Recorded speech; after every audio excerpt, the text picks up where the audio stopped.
segundo semestre de MA, bien. And working on critical classroom discussions. Critical classroom. Yeah, about relationships. In perspective of vulnerability. Yeah, that's an MA. Okay, great. Actually, we're writing a book. You're It's a writing dissertation. Yeah. writing to there can be some connections to the presentation. How about you? What's your Hi, name? my name is Angela. I work here as a English professor as well. I'm very interested in Where do you work?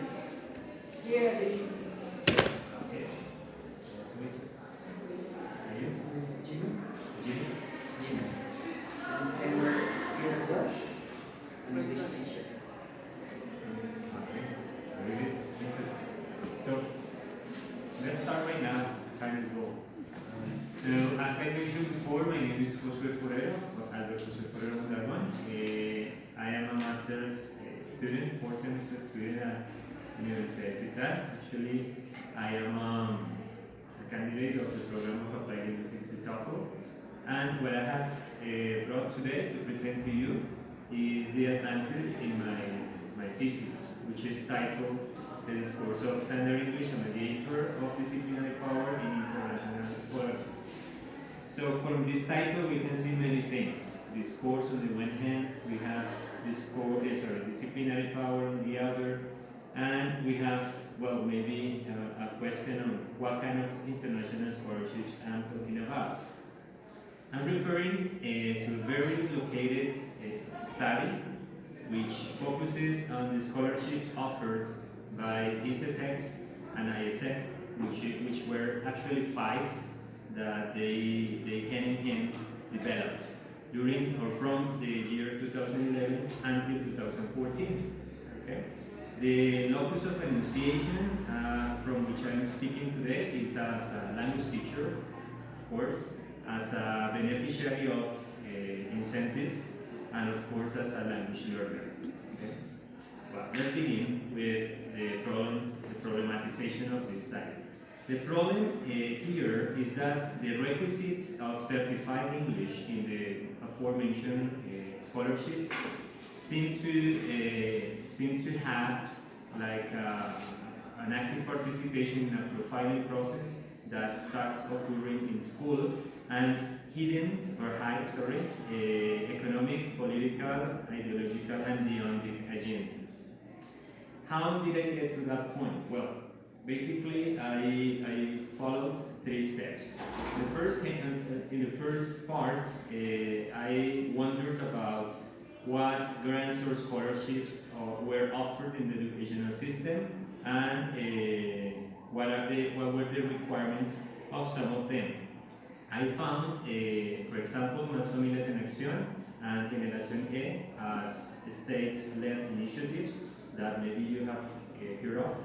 Is to focus on certain kind of profiles, specifically low-income population that have good score or have the best scores in the statewide examinations. In UPTC, Universidad, and WIS, we have these incentives of payment exemption and tuition fees. In this university and my university, the name of the incentives is the same, that is matrícula de honor. And it's awarded to those students who have the best scores during a semester. In WIS, this doesn't have a name, and it's a little bit different because the payment exemptions range depending on the GPA of the students and can have certain percentages. So, as we can see, it's a practice that is spread in the educational system.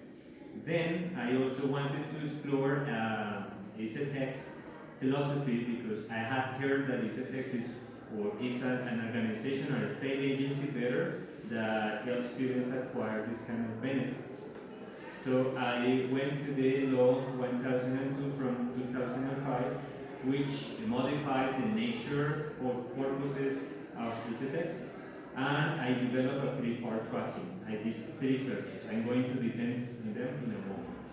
Finally, this problem statement arose as a result of a comparative exercise between one of the most famous standardized tests, which is CAT, and the statewide examination. So let's go to the second stage, which is the tracking, the 3 parts of the tracking. So in the first part, I just explored scholarships offered in the ICETEX web page during November last year. The criterion for searching was scholarship programs requiring certified English. I made this decision because I am studying a master's that is related with English, so I had to find a connection, as a suggestion of my professors there at the master's, between scholarships, school students, and the discipline that we manage as English teachers. So that was the reason why I decided on that criteria. So in that month, 21 scholarships were offered, and out of these 21, 16 required certified English. What was curious to me was the fact that only certain valid tests were accepted. These were TOEFL and IELTS, the 2 famous ones. Or, as said there, any kind of certificates validated by a well-known institution, which is this. I said to myself, well, maybe this is because India, which was the main offerer, is an English-speaking country. What happens if I change this criterion and specify in English or non-English-speaking countries? Well, I did so, and I checked the historial of ICETEX scholarships, and I found, for example, these 13 offered in Peru by organizations like OEA, Instituto Nacional de Investigación y Capacitación en Telecomunicaciones, Universidad Nacional de Ingeniería, Centro Internacional de Estudios Interdisciplinarios. All these scholarship programs or opportunities required the same. We're talking about IELTS, TOEFL, and we have a new participant that is Michigan English Test. Okay? I continue wondering, why only this kind of certifications? To corroborate that this was not just something like a quick inference, I developed a third part of the tracking, in which I looked for a different label, this time not Latin American countries, but a descriptor titled different countries. There, I found several opportunities to study English in other countries, which to me was quite normal to find like this correlationship between this valid testing and the opportunities to learn English abroad. So I just focused on one that is called ISF, understood as an organization that was born after the Second World War, whose intention was to create links between nations and so promote a globalized perspective of the world, maybe advocating for peace and other values. So this organization offered, as I mentioned at the very beginning, 5 scholarship programs hand in hand with ICETEX in different areas, in different disciplines. What was curious to me this time is that there were 2 clauses in the requisites, in the descriptor component perfil del aspirante, that really caught my attention. This is el requisito de inglés es necesario aunque la práctica resulte en un país de habla hispana u otro. Well, to me was like, what if it happens in Venezuela or Ecuador? Why is English that necessary? What is the value of English? So, without an answer, I decided to look for certain explanations in the literature. For example, Robert Philipson and Snoop Kangas, who talk about linguistic imperialism and the value that these practices have in the monopolizing practices of culture. And I saw that English is considered a code of communication in benefit of commercial purposes. But that was still not the answer for my research. So I also explored some literature about the role of certain disciplinary practices historically established in school, like punishment, physical punishment, and the so-called honor-based practices, which is something that historian Saldarriaga in Colombia describes very well. And I found that these scholarships are only target specific profiles that have the best scores, that have the certification of English. So the process is of modeling the other students through the schooling process, so that at the end of the day, only the best candidates can apply. And what is construction of candidates high? Well, this was what my research question wanted to explore. But okay, this is what I'm going to talk about in a second. Just to finish, as I mentioned, I made a comparison between the CAT English test and the tests that are statewide, in order to see how the connection and how the process of a breeding ground, a hotbed took place in school, in order to create these candidates, to construct the candidates that would apply to these scholarships. So we can see that out of the 5 parts of the English components in Prueba Saber Noveno, Prueba Saber 11, we find clear similarities between the sections of the CAT. So I'm just going to show you this in order you to make your own inferences. Same kind of activities, filling the gaps, multiple choice. So what seems to be hidden here is what I said before, like there is a construction of a candidate to this purpose. Having gotten to this point, I just formulate this research question. How does the discourse of standard English mediate the exercise of disciplinary power in these scholarship concessions?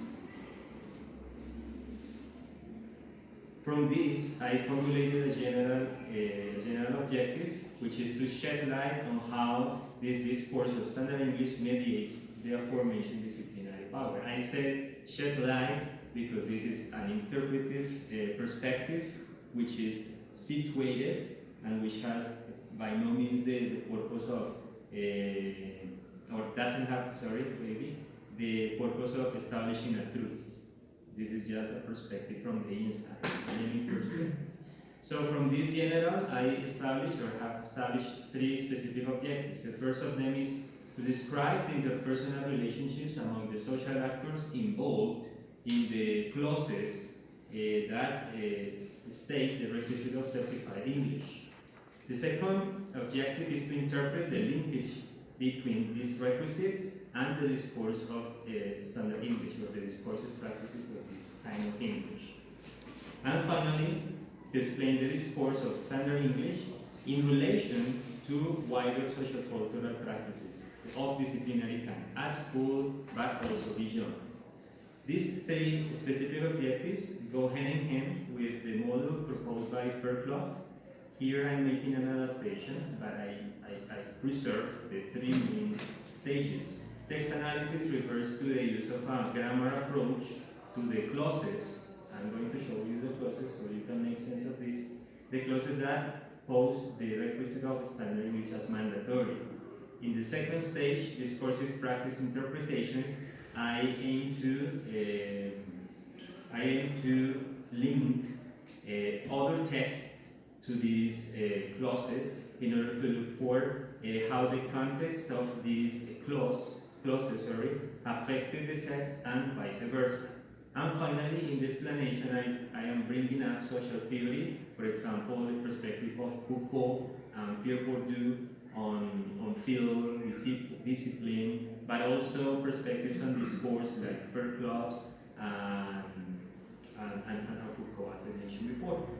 So, having mentioned some of these theoretical considerations, I diagrammed, or I create a representation better of my theoretical framework in one slide. I hope I can give an account of the main concepts. So when I say that school is a disciplinary field, I have to tackle discipline and field separately. So by discipline, I mean, or Foucault meant, maybe, a tactic of using the actions and body of another person so as to accomplish my own purposes through strategies to manage the time and the space of the person. So school is one disciplinary institution. We can also see the hospital, the prison, as clear examples of this kind, okay? Field is for Bourdieu, a network of tensions among different social actors that are immersed in the dispute of the orthodoxy. The orthodoxy is the construction of a group, or is the result of a group that has the power on the norms and regulates the activity of a field that is always contested by an heterodox group that wants to resist or revolt these rules. Finally, we can see that there is a third group called the doxa. Doxa is constituted by those groups that base their opinions on the rules that are made by the orthodoxy. Okay? So all these three groups have tensions among them, but also synergies that are mediated by the concept of capital. Capital is the resources that these groups have, and we have different kinds. We have the economic capital, which is the monetary resources. We have the cultural capital, which is the intellectual resources acquired in different social spheres. We have the social capital, that is the relationships I have so as to pursue my own social ends. And finally, we have the symbolic capital, which can be an accumulation of all the previous ones. Okay? So in this sense, the school might seem like a circle, and the different discourses of the social actors may appear as small circles, medium-sized circles, and big circles.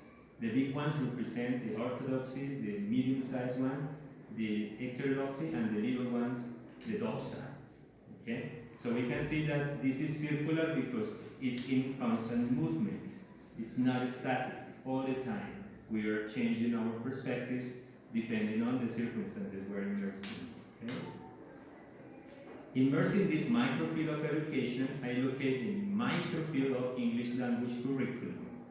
Curriculum here needs to be understood both as the plans that need to be implemented in the system or in the classroom there, and as experiences, which is also very important because it opens the gate to resistant practices, because it's not only about we're just determined and we cannot do anything. No, this is a social construction. In this microfield, we can also find different social groups, ones more powerful than others. In the big circle, we can find these institutions that promote this view of English as a standard, that have a perspective on evaluation materials, and that actually help implement but also create a public policy. One of these is very famous, British Council. We have other actors like the publishing houses, for example. In the black circle there, we can find teachers, researchers, and other scholars that advocate for questioning those rules of these groups. Like English is not measurable, English is not uniform, there is not necessity to have a unique form of English. English is very, very diverse, among other things, right? In the small circle, we can find possibly parents and students who make sense of English as an opportunity to be successful in life. So they consume the perspectives of those normative groups. So all these practices are crossed by Standard English.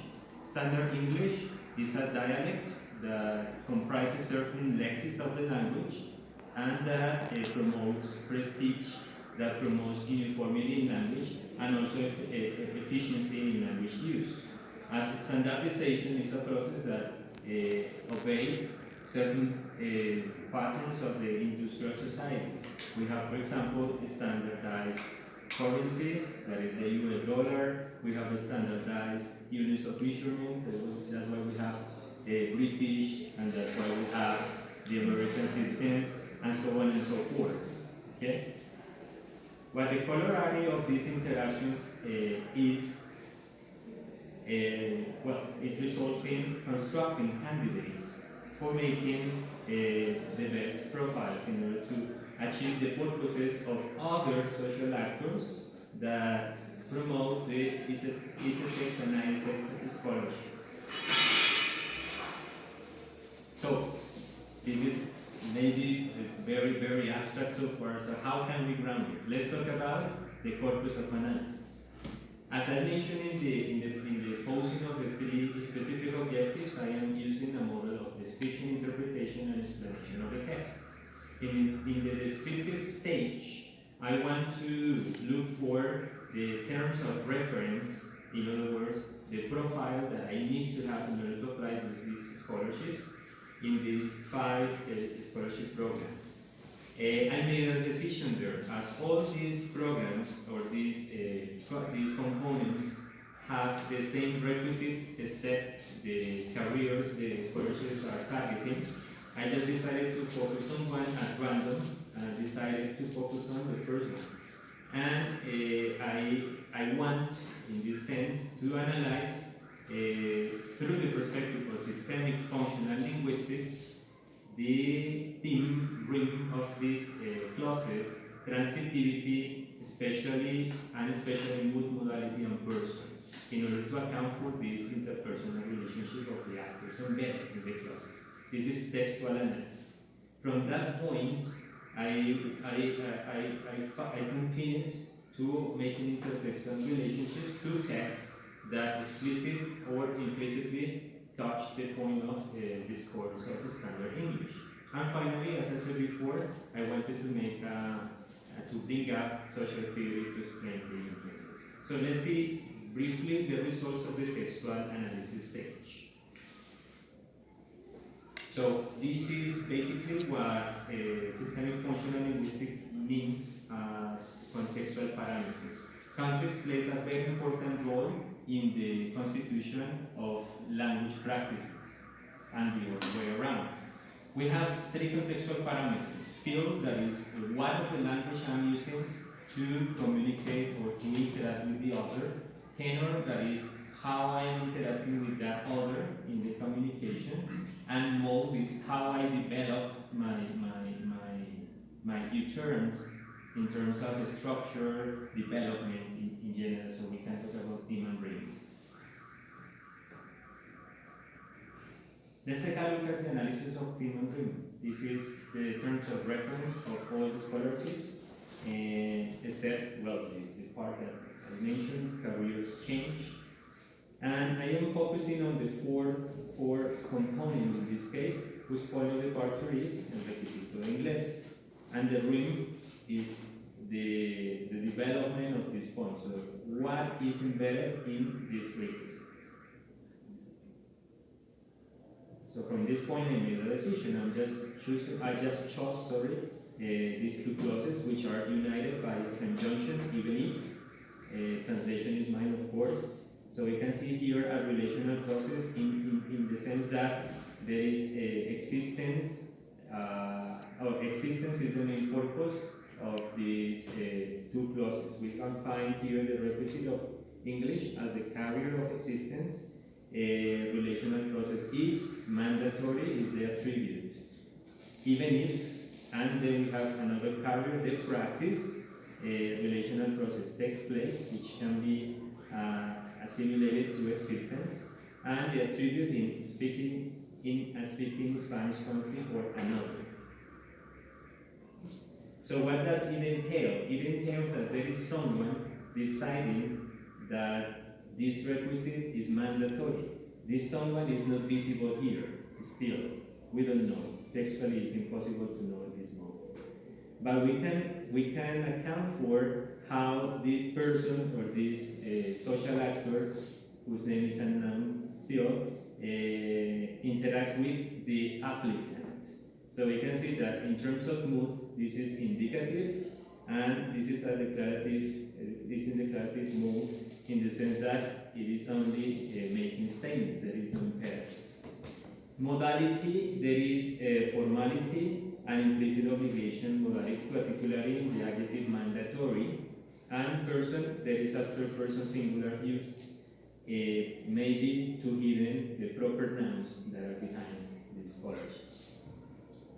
So from this point, we can make this inference. Certificate of English takes you to have an opportunity to apply, but what is under it is still a mystery, right? Then the intertextual analysis stage takes place.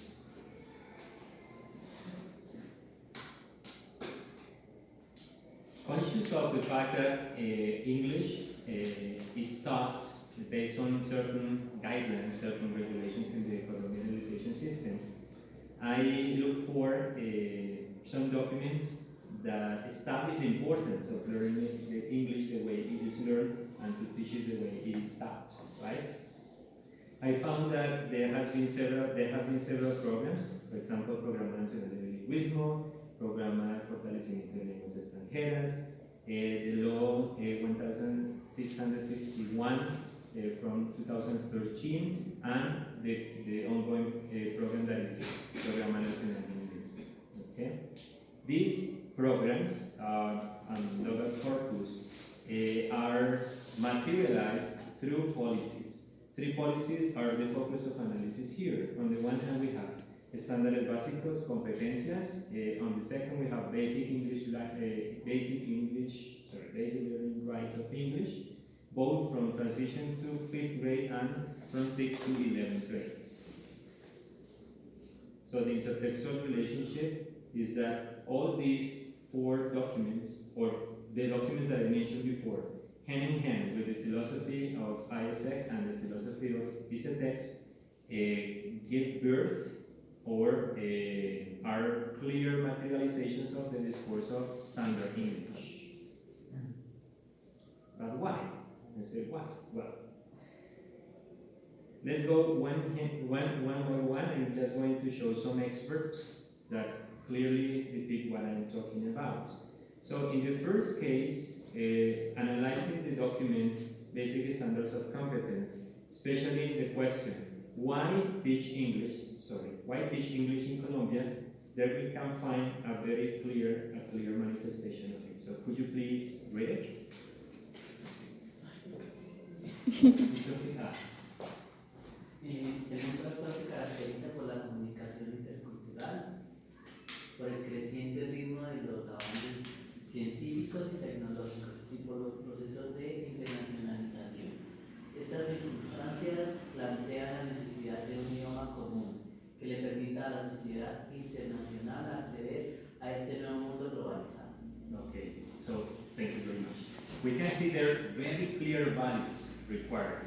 Yes, we need to have a globalized mentality to be inserted in this context.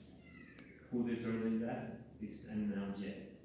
Could you please help me with the second one? Nos permite el acento, perdón, el acceso, you see, a becas y pasantías fuera del país. Es muy importante que los jóvenes colombianos puedan aprovechar en igualdad de condiciones las oportunidades educativas que se ofrecen en el exterior y que requieren niveles de desempeño específicos en inglés. Thank you very much. This is part of the passage of learning a foreign language and its relationship with personal development. It is stated there, but why still we see behind it? This is something that most of you must be familiarized with. These are the equivalences of the Common European Framework levels and competences with the Colombian educational system, especially in all the primary and secondary. So this is a document that is well known because it gives ground to the practices in terms of assuming this network or this framework, as the value. From the basic learning rights English, I just took notice, or I'm just referring here because of time constraints to this underlined lines of the introduction, in which we can see that the level of proficiency expected to be achieved by the end of the process is a big one according to the Common European Framework. So this document of basically learning rights, English, is a way to develop what is in the standards, okay? So it's like that. We're talking about certain values here, like the importance relies on the fact that they propose essential elements for the construction of knowledge. Essential for whom? Is the question. This is an example of what one of these standards looks or rights looks like. Okay. I did the same with the same document, but from 6th to 11th grade. This time we can see here that the basic learning rights in the area of English language are essential again tool for ensuring quality and equity in education for all children in Colombia. These rights describe the knowledge and skills that students must learn in English in grades 6 to 11, and then continues. It's very curious to notice how from one document to the other the modality changes. In one is should, that should be learned, and this is must. So there can be even though there is like a suggested curriculum to implement these standards or these rights, there is like a very coercive invitation to implement them. Okay. Class is taken from this document. Well, so far we can see that this perspective of English as a standard to benefit a global market in general, it's very coherent with what ISEC proposes as an organization. So I just took a look at the web page especially in the section about us.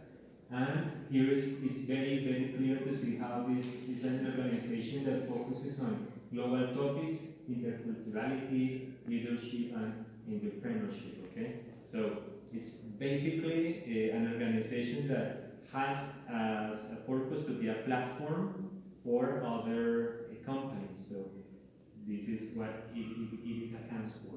In mission, this organization wants to be that platform that promotes a global environment of learning.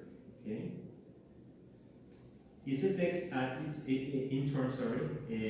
was originated in 1950 due to an initiative of Gabriel Betancourt de Mejia, who's Ingrid Betancourt's father, who wanted to study abroad. So the president in that time was a little bit familiar with this guy, and decided to promote a decree for the creation of the ISETEX with very, very clear